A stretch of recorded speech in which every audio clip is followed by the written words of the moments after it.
امشب در 24 ایالات متحده در انتظار پاسخ جمهوری اسلامی، همزمان با تاکید بر حفظ فشار حداکثری بر تهران. جامعه اطلاعاتی آمریکا به کاخ سفید گفته ایران میتونه ماه‌ها در برابر محاصره دریایی آمریکا مقاومت کنه. نزدیک 2 ساعت و نیم هم خدمتشون گفتگو داشتیم. ادعای نخستین دیدار مسعود پزشکیان با مجتبی خامنه‌ای. منابع ایران اینترنشنال میگن این روایت ساختگیه و دیداری در کار نبوده. و گزارش‌های تازه از نقش عربستان و کویت در عملیات نظامی آمریکا در تنگه هرمز. NBC میگه مخالفت اولیه ریاض با استفاده از حریم هوایی کشور پروژه آزادی ترامپ رو متوقف کرد. از استودیوی ایران اینترنشنال این 24 است با فرداد فرهزاد. این یک خبر فوری است. بینندگان ایران اینترنشنال در ایران و سراسر جهان سلام و وقت بخیر. قبل از شروع خبرها یک خبر فوری داریم که همین لحظاتی پیش به دست ما رسید. در یکی از مهمترین تحولات روزهای اخیر در خلیج فارس، عربستان سعودی و کویت محدودیت‌های اعمال شده برای استفاده ارتش آمریکا از پایگاه هوایی و حریم هواییشون رو لغو کردن. میدونید که در گزارش پیشتر آمده بود که یکی از دلایلی که ایالات متحده عملیات آزادی کشتی‌ها در خلیج فارس رو متوقف کرده بود عدم همکاری این کشورها بود. حالا گفته شده که محدودیت‌هایی که بعد از آغاز عملیات آمریکا برای بازنگه داشتن تنگه هرمز به مانع جدی برای واشنگتن تبدیل شده بود، به این ترتیب برداشته خواهد شد. این گزارشی است که همین لحظاتی پیش رویترز و وال استریت ژورنال منتشر کردند. وال استریت ژورنال میگه به گفته مقامات آمریکایی و سعودی، دولت ترامپ حالا در حال بررسی از سرگیری عملیات موسوم به پروژه آزادی، طرحی که هدف اون اسکورت و حفاظت از کشتی‌های تجاری در برابر تهدیدهای احتمالی ایران. بنابراین تنها نزدیک 48 ساعت بعد از اینکه رئیس جمهوری آمریکا گفت این عملیات رو متوقف میکنه، حالا وال استریت ژورنال و رویترز دارن گزارش میدن که کویت و عربستان سعودی دوباره قرار هستش که به ایالات متحده اجازه بدن از حریم هوایی و خاکشون برای انجام این عملیات استفاده بکنه. در همین حال جمهوری اسلامی میگه در حال بررسی پیام‌ها و پیشنهادهای آمریکا با میانجیگری پاکستان، اما هنوز تصمیم نهایی و پاسخی رسمی به واشنگتن ارائه نشده. در همین حال دونالد ترامپ نسبت به پیشرفت مذاکرات ابراز امیدواری کرده، اما گفته هر توافقی منوط به محدودیت‌های جدی در برنامه هسته ایرانه. همزمان به گزارش واشنگتن پست، سازمان اطلاعات مرکزی آمریکا CIA به کاخ سفید گفته ایران میتونه حداقل 3 تا 4 ماه در برابر محاصره دریایی مقاومت کنه پیش از اون که با فشار شدید اقتصادی روبرو بشه. این در شرایطی که وزارت خزانه‌داری آمریکا هم ساعتی پیش گفت در راستای فشار حداکثری تحریم‌های جدیدی مرتبط با جمهوری اسلامی وضع کرده. همکارم سمیرا قرایی از کاخ سفید به ما پیوسته. سمیرا، نمیدونم شنیدی خبر فوری رو که گفتیم همین لحظات پیش یا نه؟ الان گزارش‌های آمده که عربستان سعودی و کویت قرار هست اجازه بدن که ایالات متحده از حریم هوایی و خاک این کشور برای شروع دوباره عملیات پروژه آزادی استفاده بکنه. این طبیعتا میتونه معادلات رو بسیار تغییر بده در شرایطی که در ایران گزارش میشه که تهران در حال بررسی پاسخ آمریکاست. درسته، همینطوره فرداد. وال استریت ژورنال این گزارش اختصاصی رو منتشر کرده که میگه اون محدودیت‌هایی که عربستان سعودی و کویت اعمال کرده بودن، اون محدودیت‌ها از بین رفته و ممکنه که ظرف چند روز آینده مجدداً پروژه آزادی اجرایی بشه، دوباره دولت ایالات متحده بخواد اون رو از سر بگیره. روشن نیست که چه اتفاقی در این میان افتاده. برگردم به عصر روز گذشته، به وقت ما اینجا در شرق آمریکا. NBC آمد دلیلی ارائه داد برای اینکه چرا پروژه آزادی رو آقای ترامپ متوقف کرد. گفتن به این خاطر که این کشورهای حاشیه خلیج فارس به موقع از آقای ترامپ نشنیدن. یعنی بعد از اینکه آقای ترامپ آمد روز یکشنبه در تروث سوشال نوشت که من میخوام پروژه آزادی رو اجرایی بکنم، تازه این کشورها در جریان قرار گرفتند، از ایالات متحده ناراحت هستند، به این خاطر اجازه ندادند که از اون پایگاه‌های هوایی که دارند، مشخصا مثلا پرنس سلطان در عربستان سعودی، از اونجا آمریکا بخواد از آسمانش و از زمینش استفاده بکنه برای اینکه پروژه آزادی رو اجرایی بکنه. این رو NBC گزارش داد. I24 بعدتر آمد این رو دوباره به یک شکل دیگری با جزئیات بیشتری تایید کرد.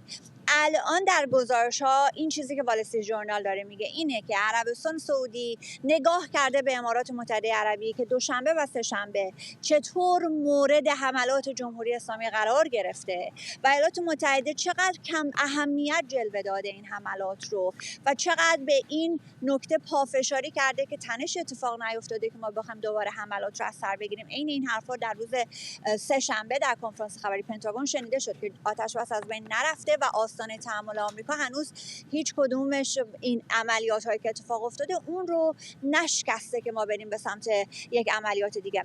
به خاطر اینها این کشورها تصمیم گرفتن که آسمان و زمین رو ببندن. حالا وال استریت ژورنال میگه باز کردن، محدودیت ها از بین رفته و پروژه آزادی ممکنه دوباره از سر گرفته بشه. پشت پرده چه اتفاقاتی افتاده روشن نیست، ما در جریان نیستیم. باید ببینیم که آیا این اتفاقی میفته یا نه. همین الان در 24 ساعت گذشته تقریبا هیچ تانکر یا کشتی کارگو از خلیج فارس از تنگه هرمز عبور نکرده و حادثه‌ای هم رخ نداده بجز روز گذشته که الان امروز این رو ما شنیدیم که سنتکام با F-18 آمدان تانکری که پرچم جمهوری اسلامی داشته و داشته میرفته به سمت بنادر ایران اون رو مورد هدف قرار داده. اون تک حادثه رو ما داریم ولی تردد دریایی اتفاق نیفتاده. آقای ترامپ همچنان امیدواره که بتونه یک توافقی رو به دست بیاره. منابع CNN گفته بودند که امروز جمهوری اسلامی جواب خواهد داد. انتظار میرفت که دولت آمریکا دریافت بکنه ولی اسماعیل بقایی آمد گفت که خبری نیست و جوابی رو ما هنوز آماده نکردیم. آقای عراقچی در پکن بود و وقتی که به تهران برمیگشت برخی گفتن ممکنه در اسلام آباد بخواد یک توقف کوتاهی رو انجام بده که با توجه به خبرهایی که میآمد که امروز جواب جمهوری اسلامی تسلیم میشه خب انتظار میرفت که بخواد حضوری این جواب رو بده ولی با اسحاق‌دار همتای پاکستانی خودش تلفنی صحبت کرد. قطری ها به پاکستانی ها زنگ زدن. محتوای تماس ها روشن نیست. پشت پرده تحرکات این چنینی ادامه داره. امیدواری برای رسیدن به یک تفاهم کلی وجود داره ولی سفر آقای ترامپ به چین هست که بسیار در این میان مهمه. تقلای دیپلماتیکی که داره میشه برای اینه که آقای ترامپ در یک صلح و در یک تفاهم به پکن بره. کانال 12 اسرائیل میگه اگر ایجاد نشه و آقای ترامپ سفر رو بره و برگرده دوباره گزینه نظامی بعد از سفر ترامپ به پکن روی میز خواهد بود. ممنونم از تو سمیرا قرایی از کاخ سفید در واشنگتن دی سی با ما. ساعتی پیش نماینده آمریکا در سازمان ملل مایک والتز هم جمهوری اسلامی رو به تهدید تجارت جهانی متهم کرد و گفت ایران باید مینهای تنگه هرمز رو جمع‌آوری و دریافت عوارض از کشتی‌ها رو متوقف کنه. آقای والتز در نشست خبری مشترک آمریکا و کشورهای عربی حاشیه خلیج فارس درباره پیشنویس قطعنامه تنگه هرمز گفت اقدامات تهران زمینه‌ساز نابودی تجارت جهانیه. الان ایران داره به صورت بی‌تمایز مینگذاری میکنه و میخواد که اونجا عوارض بگیره. اینها مصداق بارز نقض قانون بین الملل هستند، قوانین دریانوردی، قوانین تجارت دریایی و اینها مغایر قطعنامه‌های همین شورای امنیت هستند. همچنین کنوانسیون سازمان ملل در مورد قوانین دریا، کنوانسیون لاهه شماره 13، احکام دیوان بین المللی داوری، دیوان بین المللی کیفری، حکم موسوم به کرفو و البته قطعنامه 2817 شورای امنیت که با یک اکثریت قاطعی از کشورهای عضو به تصویب رسید. علیرضا نامور حقیقی تحلیلگر سیاسی از تورنتو به ما پیوسته. آقای نامور حقیقی، این متن پیشنهادی که آقای والتز در کنار نمایندگان دیگر کشورهای حاشیه خلیج فارس خوند به نظر می رسید که خیلی متن دقیقی است بدون حاشیه‌های زیاد، شاید در مقایسه با متن‌های قبلی که تهیه کرده بودند و شاید کار رو دشوارتر بکنه برای فدراسیون روسیه و چین که بخوان وتو بکنن. آیا در این ترن هوایی که هی بالا و پایین میشه دارید میبینید این چیز رو در افق که احتمال داره یک ائتلافی شکل بگیره به واسطه ایالات متحده توسط کشورهای شورای همکاری خلیج فارس برای یک مقابله معناداری با تحرکات ایران؟ بله، با سلام خدمت شما جناب فرزاد گرامی و بینندگان و شنوندگان تلویزیون اینترنشنال. طبیعتاً مسئله خلیج فارس و تنگه هرمز اثرات بسیار زیادی داره در اقتصاد جهانی و طبیعت آمریکا هم خب به راحتی نمیتونه حل کنه. یعنی چیزی نیست که فقط با مسئله جنگ حل بشه، هم نیاز به ائتلاف جهانی داره و هم اینه که بتونه یک اجماع دیپلماتیک بین‌المللی ایجاد کنه که ایران رو وادار به عقب نشینی کنه. در نتیجه حتما باید برن به این سمت. به لحاظ نظامی آمریکا به تنهایی نمیتونه این کارو بکنه و اون عملیات آزادی هم که گفتن ممکنه بتونه یه بخشای گشایش ایجاد کنه، ولی به صورت کلی نمیتونه مسئله تنگی هرمز و خطرات کشتیرانی رو حل و فصل کنه. حالا باید ببینیم چه مقدار هماهنگ میشه. هر میزان که این ادامه پیدا کنه با توجه به اثراتش در اقتصاد اروپا، آسیا جنوب شرقی و کشورهای عربی، طبیعی امکان شکل‌گیری ائتلاف بیشتره، ولی در این حال آمریکا هم محدودیت زمانی داره و این چون آقای ترامپ برای پروژه کوتاه مدت با حداکثر دستاورد اومد، ولی هدفهاش یکی این که تسلیم بلا قید و شرط ایران، تغییر جمهوری اسلامی، حالا به قول خودش تغییر کرده ولی مدل دیگه‌ای، و همچنین این است که بتونه دو تا موضوع رو حل و فصل کنه، اورانیوم ها رو خارج کنه از ایران و تنگی هرمز هم که حالا اضافه شده. این دوتا رو باید انجام بده و این دوتا با جنگ اتفاق نمیتونه بیفته، کار راحتی نیست و خب همینی که می‌بینید تناراش ایجاد اجماع و فشار دیپلماتیک هست که بتونه و یا حتی همراهی روسیه و چین هست که بتونه این موضوع رو حل فصل کنه. کشورهای شورای همکاری در موقعیت بسیار سختی قرار دارن. اینطور نیست آقای نامورحقی؟ از این طرف خب در برج‌های شیشه‌ای نشستند و بسیار نزدیک هستند به سرزمین اصلی ایران و بارها هم دیدیم در این هفته‌ها و ماه‌های اخیر ایران بهشون حمله کرده، به منابع زیرساختیشون، به تأسیسات انرژیشون، ولی در عین حال هم شاید اونها دیگه هرگز جمهوری اسلامی رو به این ضعیفی نیابند در سالهای پیش رو. به نظر میسته که پنجره فرصت کوتاهی دارن. آیا به نظرتون از اون استفاده خواهند کرد برای تخاصم و ضربه زدن به جمهوری اسلامی یا دنبال راپروشمان خواهند بود با تهران؟ خب بستگی داره که ارزیابی امنیتی دفاعیشون چی باشه. اگر فکر کنن که آمریکا میتونه بیاد و پیروز بشه، طبیعتا میرن به سمت تغییر نظام، حمایت میکنن. ولی اگر برداشتشون باشه که آمریکا نصف نیمه عملیات رو ممکن رها کنه، خب معتادتر عمل میکنن. پیروزی در این نوع عملیات حتما باید با نیروی زمینی گسترده باشه. قبلا هم 2 سال پیش هم اعراب به آمریکا گفته بودن، دوره آقای بایدن گفتن اگه میخوای تو خلیج فارس بیای و مثلا امنیت باشه باید تمام قد بیای. نصف نیمه میشه امپراتوری که شما فقط ترور میکنی بدونی که ادامه بدی و امپراتور ترور شده بدونی که از بین بره بدترین خطر رو داره برای حفظ منطقه. این اصطلاحی بود که برای آقای آستن به کار برده بودن. در نتیجه الان هم من فکر میکنم اونا نگاه میکنن به نوع کاری که آمریکا میخواد بکنه. اگه به برداشتشون باشه که آقای ترامپ ممکنه بنا به ملاحظاتی کار رو رها کنه، مثلا بده ضربه سنگین بزنه و بره، خب طبیعتا اینقدر وارد بازی نخواهند شد. ولی اگه برداشت باشه که آقای ترامپ با هر قیمتی، با هر هزینه‌ای، به خصوص با نیروی زمینی بیاد اقدام بکنه، اون موقع ممکنه حمایت کنه. بستگی داره که ارزیابیشون از نوع اقدام آقای ترامپ چی باشه.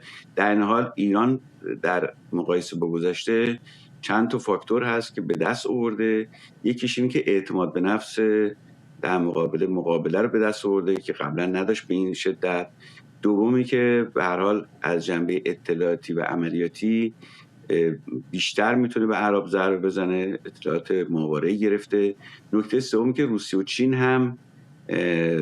چین هم الان بیشتر از ایران حمایت میکنن، نه علنی ولی در خفا بیشتر از ایران حمایت میکنن تا اون موقع، چون برداشت اولشون این بود که ایران نمیتونه دوام بیاره و سقوط میکنه، به خصوص در روز اول.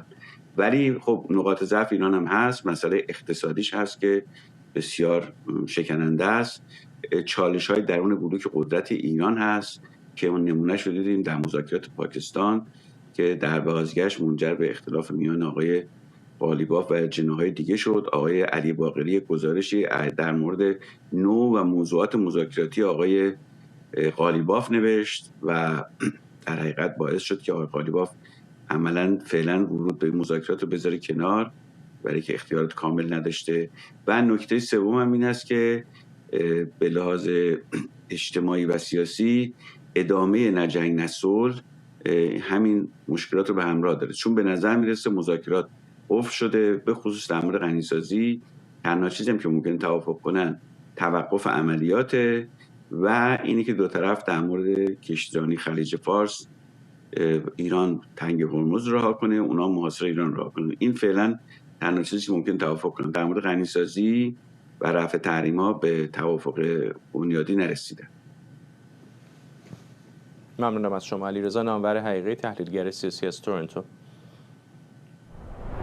وزیر خارجه فرانسه میگه تا زمانی که تنگه هرمز بازگشایی نشه هیچ گونه لغو تحریم‌های بین‌المللی علیه جمهوری اسلامی رو نمیپذیره. ژان نوئل بارو گفته ایران در ازای امتیازاتی در برنامه هسته‌ای به دنبال کاهش تحریم هاست، اما پاریس این موضوع رو در شرایط فعلی منتفی میدونه. این در حالیه که پیشتر ناو هواپیمابر چارلز دوگل به سمت تنگه هرمز حمله کرده تا در صورت نیاز امنیت کشتیرانی رو تقویت کنه. جابجایی این ناو بخشی از یک مأموریت مشترک میان فرانسه و بریتانیا با هدف بازگرداندن امنیت دریایی در تنگه هرمز. خبرنگارمون نیلوفر پور ابراهیم از پاریس با ماست. نیلوفر، آیا نمیشه ترجمه کرد به شکلی به تغییر لحن پاریس که کم و بیش روی کرده مماشات آمیزتری داشت در هفته‌های گذشته؟ همچنان هم در حال گفتگو با مقام‌های جمهوری اسلامی فرانسه. وزیر خارجه فرانسه همین 2 روز پیش با عباس عراقچی وزیر خارجه جمهوری اسلامی حرف زده و میدونیم که خود امانوئل مکرون هم با مسعود پزشکیان دائم در ارتباطه، ولی همچنان میخواد اون موضع سفت و سخت خودش رو دنبال بکنه و نگران از اینکه امتیازهایی داده بشه به جمهوری اسلامی در حالی که یک سری از مشکلات حل نشده. برای فرانسه در این مرحله هرچند که برنامه هسته‌ای ایران هنوز مهمه، فعالیت‌های موشکیش یا منطقه‌ایش بسیار اهمیت داره و نگران همپیمانانشه در منطقه در این مرحله، اما نگرانی تنگه هرمز اولویت بیشتری پیدا کرده. به همین دلیله که داره وزیر خارجه فرانسه به این اشاره میکنه که اگر که یک توافقی انجام بشه در مقابلش تا در واقع این توافق به طور مشخص کنترل نشه، بررسی نشه و از طرف دیگه تنگه هرمز تا باز نشه، در اون صورت نباید حتی یک تحریم علیه ایران برداشته بشه. قبل از این هم یک موضع مشابهی رو تقریبا از مقام‌های فرانسوی شنیده بودیم در مورد تحریم ها، ولی خب حالا فعالیت‌های فرانسه بیشتر هم شده. اشاره کردی به ناو هواپیمابر شارل دوگل و کشتی‌هایی که اون رو همراهی می‌کنن که حالا از کانال سوئز گذشتن، در دریای سرخ هستن و به زودی وارد در واقع خلیج عدن میشن که در اونجا مستقر بشن در صورت نیاز و در شرایطی که تنگه هرمز باز بشه اون عملیات دریایی رو که مدتی دارن با بریتانیا هماهنگی‌هاش رو انجام میدن رو آغاز بکنن. به هر حال این موضوع برای فرانسه مهمه، یک تغییر به نوعی استراتژی که میدونیم که این ناو قبل از اینکه جنگ آغاز بشه برای یک رزمایش نظامی برای گرینلند در واقع حضور داشت در منطقه. بعد از آغاز جنگ برای کمک به قبرس به دریای مدیترانه منتقل شد. در اون زمان امانوئل مکرون گفته بود در همونجا میمونه، قرار نیست که تغییر موضع بده و در نهایت میبینیم که موضع خودش رو تغییر داده و میتونه برای فرانسه به نوعی سنگین تموم بشه در شرایطی که میخواست امنیت مثلا اروپا رو حفظ بکنه. حالا در اینجا میبینیم که به منطقه اومده و داره تلاش میکنه تا کمک بکنه برای تضمین کشتیرانی در تنگه هرمز، اگر که البته تنگه هرمز باز بشه، چون امانوئل مکرون همچنان تاکید داره که مأموریت این ناو صرفاً دفاعی و وارد در واقع عملیات برای باز کردن تنگه هرمز نخواهد شد. در این شرایطی که مشخص نیست چطور میخواد این عملیات رو در نهایت پیش ببره، برای فرانسه مهمه که برنامه هسته‌ای ایران تکلیفش مشخص بشه، در کنار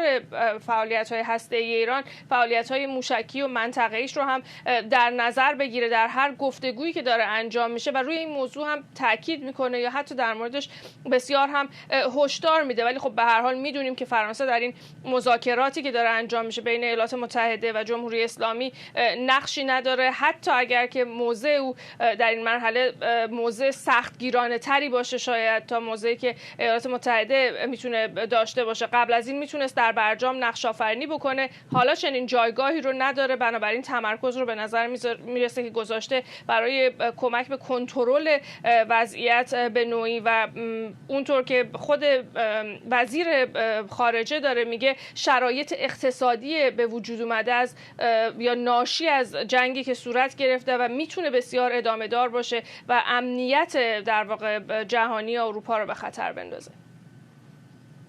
ممنونم از تو نیلوفر پور ابراهیم، خبرنگارمون از پاریس با ما. قبل از اینکه به خبر بعدی بریم بگم که در دقایق گذشته خبرگزاری فارس میگه که صدای چند انفجار از حوالی بندر عباس در جنوب ایران شنیده شده. پیشتر هم بعضی از کاربران شبکه‌های اجتماعی خبرهای تایید نشده‌ای رو منتشر کرده بودن، اما این اولین باری است که حالا منابع رسمی وابسته به جمهوری اسلامی هم دارن اعلام میکنن که دقایقی پیش صدای چندین انفجار از حوالی بندر عباس شنیده شده که هنوز منشأ و محل دقیق این صداها به گفته خبرگزاری فارس مشخص نیست. بر اساس اطلاعاتی که به ایران اینترنشنال رسیده، خبر ملاقات مسعود پزشکیان با مجتبی خامنه‌ای جعلی بوده و چنین ملاقاتی انجام نشده. مقامات ارشد سپاه هم با ابراز تعجب از انتشار این خبر توسط دفتر ریاست جمهوری گفتن پزشکیان با این ادعا در حال فریب افکار عمومیه. به گفته منابع دفتر پزشکیان تا حالا 5 بار درخواست دیدار با مجتبی خامنه‌ای رو مطرح کرده، اما هر 5 بار این درخواست از طرف دفتر خامنه‌ای رد شده. این در حالیه که مسعود پزشکیان ساعتی پیش گفت ملاقاتش با مجتبی خامنه‌ای بیش از 2 ساعت زمان برده. رهبر عزیزم رسیدیم، نزدیک 2 ساعت و نیم هم خدمتشون گفتگو داشتیم. اولا باید خدمت شما بگم نگاه ایشون، نوع برخورد ایشون واقعا یه انسانی بود صمیمی و متواضعانه. از یه رهبر آدم یه چنین برخوردی به آدم بکنه، ایشون یه چنین حالتی داشت واقعا. نجات بهرامی، تحلیلگر سیاسی از واشنگتن به ما پیوسته. آقای بهرامی، اگر واقعا اینطور باشه که او به دروغ داره میگه که با رهبر جدید جمهوری اسلامی دیدار کرده، چرا به نظرتون باید چنین چیزی رو بگه؟ چه سیگنالی به ما میده؟ بله، درود بر شما و بینندگان. به نظر من محتمل ترین دلیل این صحبت پزشکیان تلاشیه که در حقیقت خودش و دولتی ها برای خارج کردن مجتبی خامنه‌ای از انحصار اون حلقه محدود سپاه در نظر گرفتن. اینکه بالاخره در ماه‌های گذشته، در هفته‌های گذشته این تلاش‌ها برای دیدار با مجتبی خامنه‌ای بی‌نتیجه بوده و در نهایت پزشکیان رو سوق داده به این سمت که چنین مسئله‌ای رو بگه و همونطوری هم که پیش بینی کرده به نوعی در حقیقت اون حلقه اصلی اطراف مجتبی خامنه‌ای رو، اون ذی‌نفوذان سپاه رو آچمز کرده، در یک شرایطی قرار داده که نمیتونن تکذیب کنن علنا. این اگر تکذیب بشه خب یک مسئله بزرگی، یک سوال بزرگی رو ایجاد میکنه و در حقیقت نظام رو با چالش بیشتری مخصوصا در نزد هواداران خودش مواجه میکنه. از طرفی این که در ماه‌های اخیر پزشکیان تقریبا به صورت غیر رسمی از معادلات قدرت کنار گذاشته شده و در بازی‌های مربوط به همین جنگ و مذاکره و آتش‌بس اصولاً محلی از اعراب نداشته، این فشار رو بر پزشکیان وارد کرده که بیاد و چنین ترفندی رو به نظر من به کار ببنده. البته همچنان هم یک گزینه رو نباید از نظر دور بداریم، این که این نباشه ولی مسئله همون تلاش یعنی کلیت رژیم باشه برای اینکه از زبان پزشکیان به عنوان یک چهره‌ای که چهره ارشد اجرایی رژیم هست بیان و این اظهار نظر رو از زبان ایشون نقل کنن که به نوعی در جبهه هواداران و جبهه خودی یک اطمینان و یک آرامشی ایجاد کنن و به قول خودشون این تبلیغات سوء دشمنان و رسانه ها رو خنثی کنن. اما من فکر می‌کنم اون احتمال اول احتمال قوی تریه، اینکه خودش تیم اطلاع رسانیش نشستن و خب بارها هم ممکنه این تا مرز استعفا رفته باشه، این که من چیکاره این نظام هستم، ولی در نهایت به این نتیجه رسیده باشه که بیام و انحصار نقل قول و اظهار نظر و استناد کردن به رهبر معظم جدید رو از هسته سپاه بگیرن و خودمون رو وارد این بازی بکنیم. من فکر میکنم این دو احتمال و با اطمینان بیشتری میشد گفت اون احتمال اول پررنگتره در این زمین.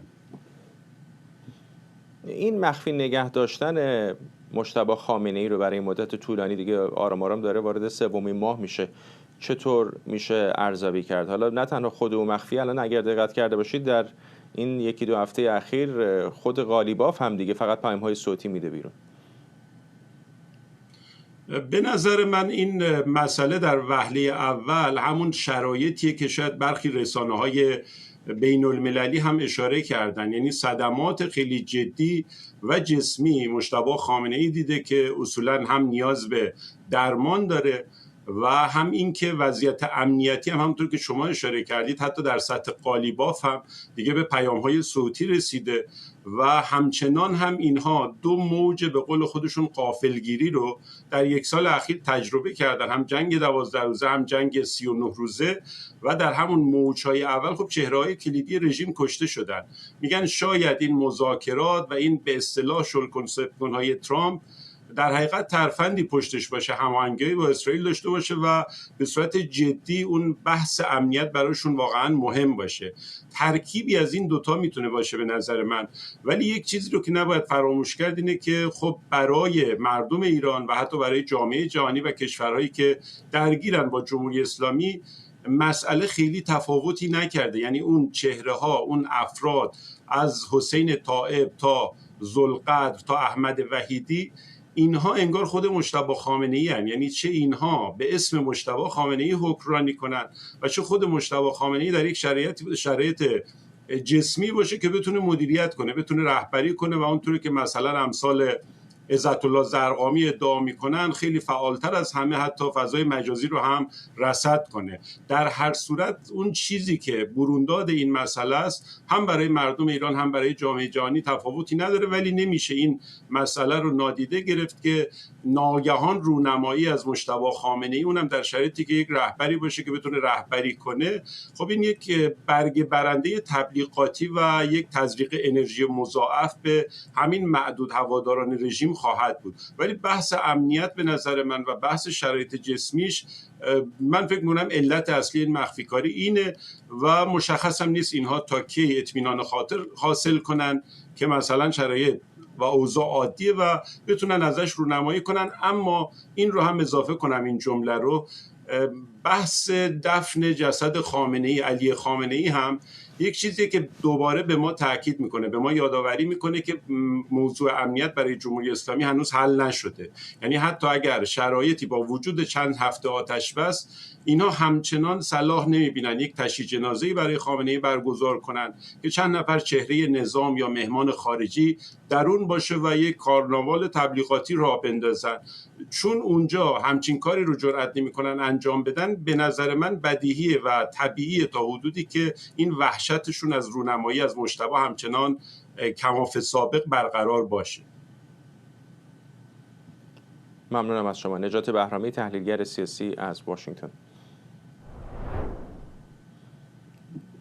سازمان همبستگی ملی برای ایران از برگزاری تجمع اعتراضی در حمایت از مردم ایران در واشنگتن پایتخت آمریکا خبر داده. برگزار کنندگان میگن این تجمع با محوریت آزادی زندانیان سیاسی، اینترنت آزاد و مخالفت با اعدام برگزار میشه. در فراخوان این تجمع آمده معترضان بار دیگه صدای مردم ایران رو به قلب پایتخت آمریکا میبرن تا نشون بدن مردم ایران در مبارزه با جمهوری اسلامی تنها نیستن.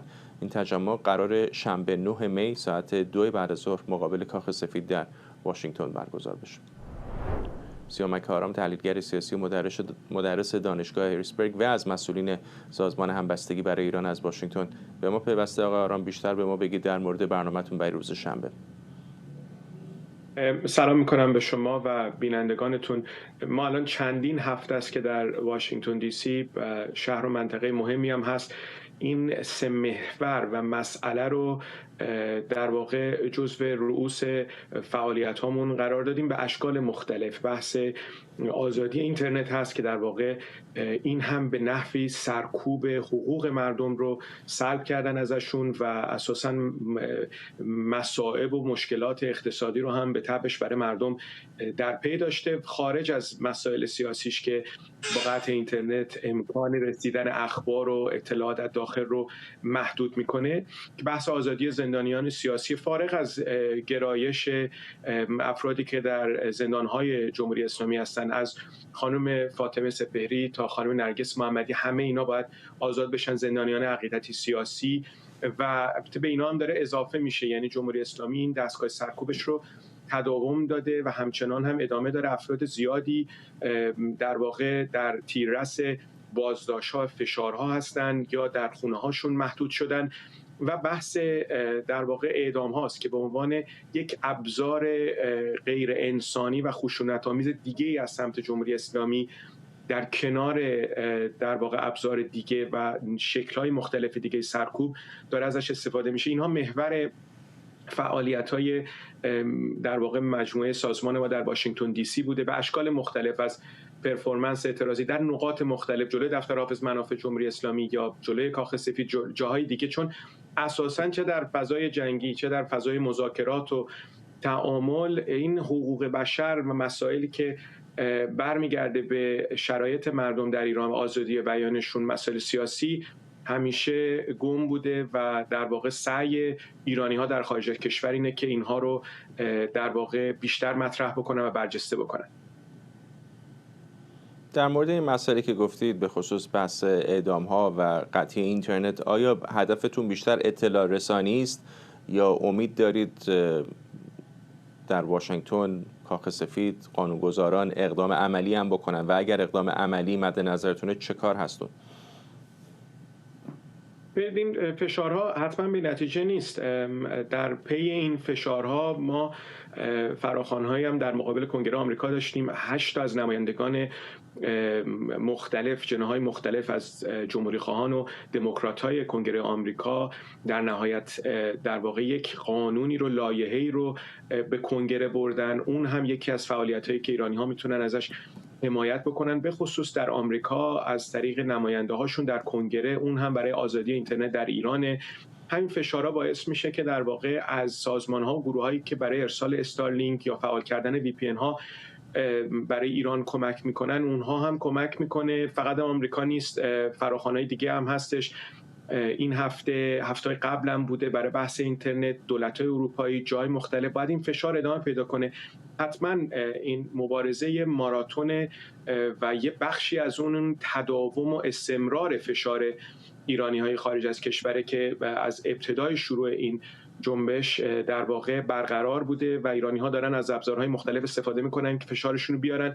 این هفته هم تعمدن نقاطی رو ما انتخاب کردیم از جلوی کاخ سفید، از مناطق پرتردد راهپیمایی خواهد بود، به سمت ساختمان اتحادیه اروپا میریم. از قضا این هفته و حتی هفته گذشته برخی از سفارت‌ها و نهادهای از جمله ساختمان نمایندگی اتحادیه اروپا در واشنگتن دی سی به روی عموم باز هست و در واقع این امکان رو میده که در واقع صدا قوی‌تر و رساتر شنیده بشه. اینا یک استمرار این مبارزه است و مردم در واشنگتن دی سی هم انتخاب کردن که دارن با مردم داخل همراهی میکنن و سعی میکنن هر جور که میتونن کمک و حمایتشون رو به داخل برسونن. ممنونم از شما. سیامک آرام، تحلیلگر سیاسی و مدرس دانشگاه ریسبرگ و از مسئولین سازمان همبستگی برای ایران از واشنگتن. همونطور که در ابتدای برنامه گفتم، وال استریت ژورنال گزارش داده دولت ترامپ در حال بررسی از سرگیری پروژه آزادی برای هدایت کشتی‌های تجاری از تنگه هرمز و این اقدام شاید از اوایل همین هفته آغاز بشه. پیشتر بعضی رسانه‌ها از جمله NBC نیوز گزارش داده بودند پروژه آزادی ترامپ برای باز کردن تنگه هرمز بعد از مخالفت عربستان و کویت با استفاده آمریکا از حریم هوایی این کشورها متوقف شده بود. NBC همچنین نوشته قطر هم از قبل در جریان این طرح نبوده.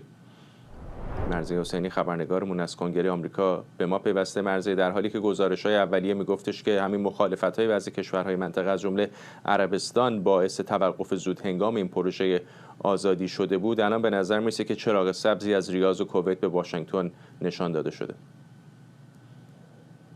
فرداد، حتی اگر این چراغ سبز داده شده باشه و حتی اگر این عملیات از سر گرفته باشه، یک نکته مهم رو نباید فراموش کرد و اون این هست که این اتفاقات 48 ساعت گذشته نشون داد که چه اختلاف و چه شکافی میتونه بین ترامپ و مستحکمترین متحدانش در منطقه، یعنی همین کشورهای عربی، ایجاد شده باشه سر تداوم این جنگ و سختی کار ترامپ رو در واقع به نوعی برجسته کرد. ما میدونیم که گزارش‌ها متعدد بود. MBC میگفت دلیل توقف این عملیات و دلیل ناراحتی سعودی‌ها این بود که از قبل به اونها اطلاع داده نشده. از یک طرف دیگه یکی از تحلیلگران داخلی عربستان سعودی اومد توییتی رو منتشر کرد که اون توییت شد در واقع منبع استدلال تمامی رسانه‌های غربی و همه مقاله‌های خودشون رو بازنگری کردن و از اول نوشتن و گفتن نه، سعودی‌ها اطلاع داشتن. اتفاقا حداقل نیم روز قبل از اینکه این عملیات روز یکشنبه توسط ترامپ اعلام بشه هم اطلاع داشتن. مشکلی هم نداشتن. حتی بعد از اینکه جمهوری اسلامی به امارات حمله کرد هم اونها سورپرایز و متعجب نشدن. اونها وقتی متعجب شدن که ترامپ حاضر نشد عملیاتی که جمهوری اسلامی به خاک امارات داشت رو به طور تلافی‌جویانه پاسخ بده و اینجا جایی بود که کشورهای عرب منطقه فهمیدن تا کجا دارن هزینه آنچه که ترامپ بهش آرت آف دیل میگه رو در واقع دارن میپردازن. در نتیجه اینها پشت ترامپ رو خالی کردن.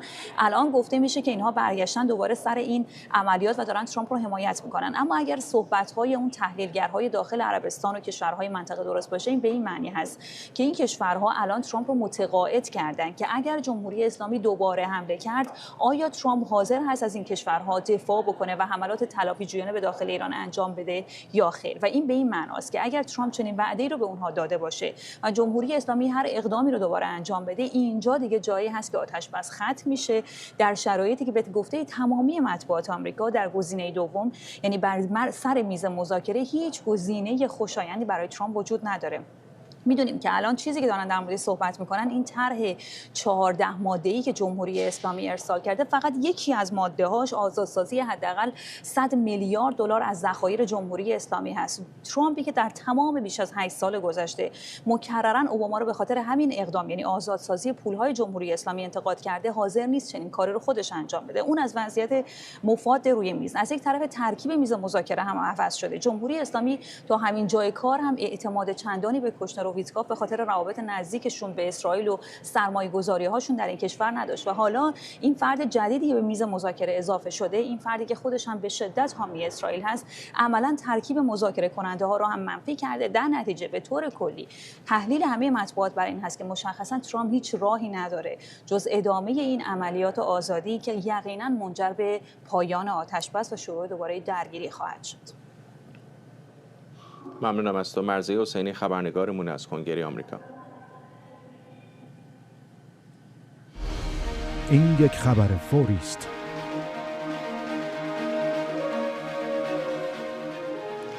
دوباره میخوام به این خبر مربوط به انفجارها در ایران بپردازم. چند کاربر ایرانی به ما پیام‌های فرستادن. یه نفر از بندرعباس گزارش شده، میگه همین نیم ساعت پیش شامگاه پنجشنبه صدای انفجار مهیبی شنیدم اما مشخص نیست از کجاست. همزمان در قشم هم گزارش شده که در اسکله 22 بهمن صدای انفجار اومده و هوا کاملا روشن شده. گزارش مشابه دیگری هم از بندرعباس، از قشم و بعضی دیگر از نقاط جنوب ایران به ما رسیده. اما در این لحظات گذشته خبرگزاری تسنیم نزدیک به سپاه پاسداران گفته که صدای انفجارها در تنگه هرمز به نقل از منابعش مربوط هست به عملیات نیروی دریایی سپاه پاسداران برای هشدار به کشتی‌هایی که بدون مجوز قصد عبور از تنگه هرمز رو دارن. این توضیح یا توجیه خبرگزاری فارس تسنیم نزدیک به سپاه پاسداران هستش که میگه صداهای انفجاری که در بعضی از بنادر جنوبی ایران شنیده شده مربوط به عملیات سپاه پاسداران هست برای دادن هشدار به کشتی‌هایی که قصد عبور از تنگه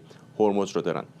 طبق اطلاعاتی رسیده به افغانستان اینترنشنال، طالبان و جمهوری اسلامی برای طراحی یک اپلیکیشن تلفن همراه همکاری کردند که امکان نظارت بر کاربران در اون منطقه رو افزایش میده. این اپلیکیشن دارای قابلیت‌های نظارتی و میتونه تلفن‌های هوشمند کاربران و باقی دستگاه‌های متصل به اینترنت رو در معرض سامانه‌های اداری استخبارات طالبان قرار بده. این گزارش در حالی منتشر شده که محدودیت‌های دیجیتال و نظارت آنلاین در افغانستان رو به افزایش. همکارم راضیه دانش از استودیوی دیگر ما در واشنگتن با ماست. راضیه، این موضوع چه تأثیر میتونه بر وضعیت حریم خصوصی و آزادی اینترنت در افغانستان بذاره؟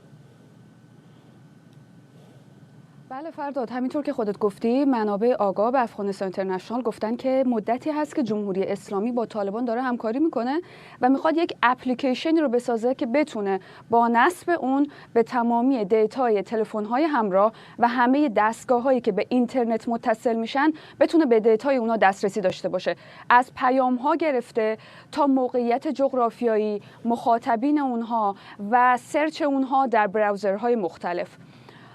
موضوعی که واقعا باعث نگرانی هست برای فعالین مدنی، خبرنگاران در داخل افغانستان و همچنین مخالفین طالبان در داخل افغانستان. کما اینکه ما در این مدت هم بعد از روی کار اومدن دوباره طالبان در افغانستان هر از گاهی خبری از بازداشت و دستگیری این فعالین مدنی، خبرنگاران رو و مخالفین طالبان رو به خاطر آن چیزی که در فضای مجازی منتشر کرده بودند رو داشتیم. اما حالا گویا این فقط یک بگیر و ببند ساده نیست، گویا اون سیاست محدودیت آزادی بیانی که جمهوری اسلامی ید طولایی در اون داشته داره این تجربه رو داره منتقل میکنه به طالبان. طالبان از اون طرف خودشون هم بیکار نموندن. حالا آژانس خبری باختر وابسته به وزارت اطلاعات طالبان گفته که ما داریم نرم افزارهایی رو برای کیبوردها داریم تلاش میکنیم که تدوین بکنیم. حتما همکاری ها و کمک های با کمک جمهوری اسلامی و چین و روسیه خواهند داشت تا بتونند نظارت بیشتری رو برای کاربران افغانستانی اعمال بکنن. در این بین مسئله حضور خیلی پررنگ جمهوری اسلامی برای این همکاری‌های اینترنتی و این محدودیت‌ها و سختگیری‌های سیاست‌های آنلاین در افغانستان داره صادر میشه. مسئله‌ای که حالا طالبان اون رو مثل اینکه خیلی جدی گرفتن، کما اینکه در این مدتی که اونها در افغانستان حضور داشتن کاربران سایبریشون و فعالینشون در فضای مجازی و مخصوصا در شبکه ایکس و در فیسبوک داشتن کماکان تبلیغات میکردن. اما اون تجربه ای رو که جمهوری اسلامی داشت رو شاید بتونیم بگیم واقعا طالبان نداشتن. مسئله فیلترینگ گسترده، مسئله محدودیت‌های اینترنتی و همچنین حالا چیزی که داریم می‌بینیم در ایران، اون اینترنت ملی رو. در افغانستان شاید همین 7 ماه پیش بود که یک قطعی اینترنت فایبر نوری رو ما در افغانستان تجربه کردیم که چند روز طول کشید، ولی به واسطه دادخواهی‌هایی که بود و به واسطه فشاری که بر طالبان اعمال شد اونها این فیلترینگ رو برداشتن. اما حالا افغانستانی که خودش هیچ چارچوب حقوقی قوی نداره برای حفاظت از داده‌های شخصی افراد، برای حفاظت از داده‌های آنلاین افراد، حالا دستمایه این موضوع دیگری شده که ایران داره این تجربه رو به طالبان صادر میکنه. فرداد برمیگردم به تو. اگر کوتاه بگید دلیل این همکاری چیه؟ چه ارتباطی میتونه بین تجربه ایران در کنترل اینترنت و سیاست‌های احتمالی طالبان وجود داشته باشه؟ چیزی که حالا ناظران میگن این فقط یک انتقال داده‌های فنی نیست، این انتقال یک نوع حکمرانی دیجیتاله. یعنی طالبان حالا اگر در ابتدا کمی مردد بودند، یک سری آزادی‌های کمابیش فردی و اجتماعی رو برای شهروندان افغانستانی قائل بودند، حالا هرچی بیشتر میگذره و با اون الگویی که در ایران دارن میبینن دارن استفاده بیشتری میکنند از این سازوکار. بعد از اعتراضات دیما هم ما دیدیم که در افغانستان طالبان به تمامی رسانه‌ها گفته بودند که اجازه ندارید اخبار مربوط به اعتراضات رو در ایران پوشش بدید و اگر قرار خبری رو هم پوشش بدین تنها باید از کانال رسانه‌های رسمی جمهوری اسلامی باشه. این همکاری رو ما داریم هرچی بیشتر و بیشتر داریم میبینیم، از پوشش اخبار گرفته تا حالا این همکاری‌های آنلاینی که داریم میبینیم. ممنونم از تو. راضی دانش همکارم از استودیو ما در واشنگتن با ما. قبل از پایان برنامه که یک دقیقه هم بیشتر فرصت نداریم بگم که همطور خبرهای بیشتری از صداهای انفجار از نقاط جنوبی ایران داره به ما میرسه. بعضی از منابع از جمله وحید آنلاین از شنیده شدن صداهای انفجار در قشم، مینا، بندر عباس، بندر خمیر و سیریک در شامگاه پنجشنبه خبر میدن. تسنیم خبرگزاری وابسته به سپاه با اعلام خبر شنیده شدن صدای چند انفجار در حوالی جزیره قشم و بندر عباس نوشته که بعضی منابع میگن که برخی از این صداها مربوط به عملیات‌های نیروی دریایی سپاه برای اخطار به بعضی کشتی‌ها در برای عبور غیر مجاز از تنگه هرمز. اما تعداد این صداهای انفجار به نظر میرسه داره بیشتر میشه. طبیعتا یک نگاه ما متوجه جنوب ایران هست. خبرهای بیشتر رو از وبسایت ما، شبکه‌های اجتماعی ایران اینترنشنال و طبیعتا تلویزیون در ساعت‌های پیش رو میتونید دنبال بکنید. اما فعلا برنامه 24 همینجا به پایان میرسه. کمی دیرتر میتونید برنامه رو دوباره در یوتیوب هم ببینید.